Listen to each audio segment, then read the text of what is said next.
کسی کا حکم ہے ساری ہوائیں ہمیشہ چلنے سے پہلے بتائیں کہ ان کی سمت کیا ہے، کدھر جا رہی ہیں۔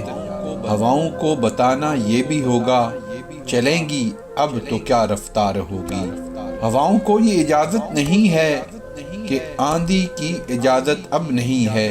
ہماری ریت کی سب یہ فصلیں، یہ کاغذ کے محل جو بن رہے ہیں، حفاظت ان کی کرنا ہے ضروری، اور آندھی ہے پرانی ان کی دشمن۔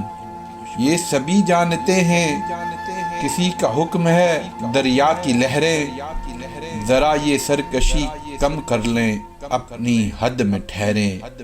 ابھرنا پھر بکھرنا اور بکھر کر پھر ابھرنا، غلط ہے یہ ان کا ہنگامہ کرنا۔ یہ سب ہے صرف وحشت کی علامت، بغاوت کی علامت۔ بغاوت تو نہیں برداشت ہوگی، یہ وحشت تو نہیں برداشت ہوگی۔ اگر لہروں کو ہے دریا میں رہنا تو ان کو ہوگا اب چپ چاپ بہنا۔ اگر لہروں کو ہے دریا میں رہنا تو ان کو ہوگا اب چپ چاپ بہنا۔ کسی کا حکم ہے، کسی کا حکم ہے اس گلستاں میں، بس ایک رنگ کے ہی پھول ہوں گے۔ کسی کا حکم ہے اس گلستاں میں، بس ایک ہی رنگ کے پھول ہوں گے۔ کچھ افسر ہوں گے جو یہ طے کریں گے گلستاں کس طرح بننا ہے کل کا۔ یقیناً پھول تو یک رنگی ہوں گے، مگر یہ رنگ ہوگا کتنا گہرا کتنا ہلکا، یہ افسر طے کریں گے۔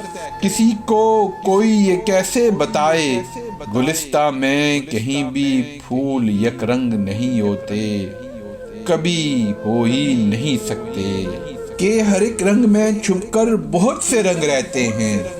جنہوں نے باغ یک رنگین بنانا چاہے تھے ان کو ذرا دیکھو کہ جب ایک رنگ میں 100 رنگ ظاہر ہو گئے ہیں تو کتنے پریشان ہیں، کتنے تنگ رہتے ہیں۔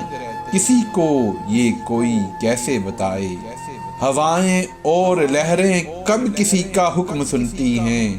ہوائیں حاکموں کی مٹھیوں میں ہتھ کڑی میں قید خانوں میں نہیں رکتی۔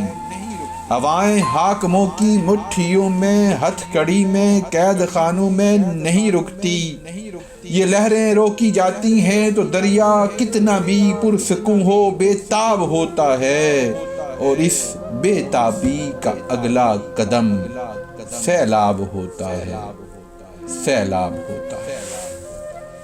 اگر آپ کو ہماری ویڈیو اچھی لگی تو چینل کو سبسکرائب کر کے بیل آئیکن پریس کر دیں تاکہ ہر آنے والی نئی ویڈیو آپ تک بر وقت پہنچتی رہے۔ شکریہ۔